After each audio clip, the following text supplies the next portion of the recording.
As the sun set on the Biden White House, this was his farewell moment, an address to the nation, the final one.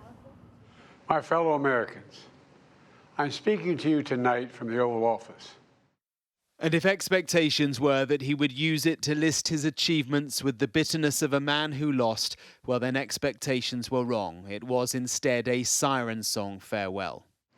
I want to warn the country of some things that give me great concern.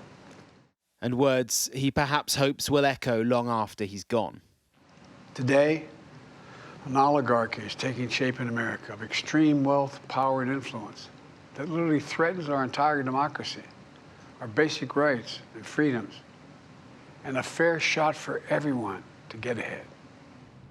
Far from being a greatest hits farewell, it was instead an extension of his Trump is a threat to democracy argument.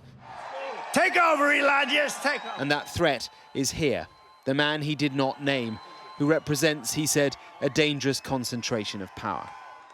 I'm equally concerned about the potential rise of a tech industrial complex that could pose real dangers for our country as well. Americans are being buried under an avalanche of misinformation and disinformation, enabling the abuse of power. The free press is crumbling. Editors are disappearing. Social media is giving up on fact-checking. The truth is smothered by lies told for power and for profit.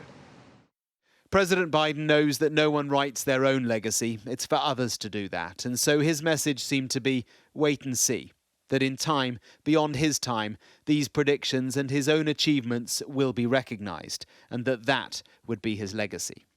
You know, it will take time to feel the full impact of all we've done together.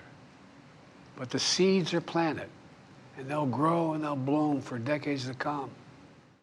Right now, he is the president who precipitated the return of Donald Trump. He is the faltering figure whose hubris prevented him from stepping down before it was too late. He is the foreign policy president who couldn't control a chaotic world. But legacy isn't set in the moment. It is cemented long after. And to a great extent, that legacy will depend on what happens in here over the next 4 years. Mark Stone, Sky News, at the White House.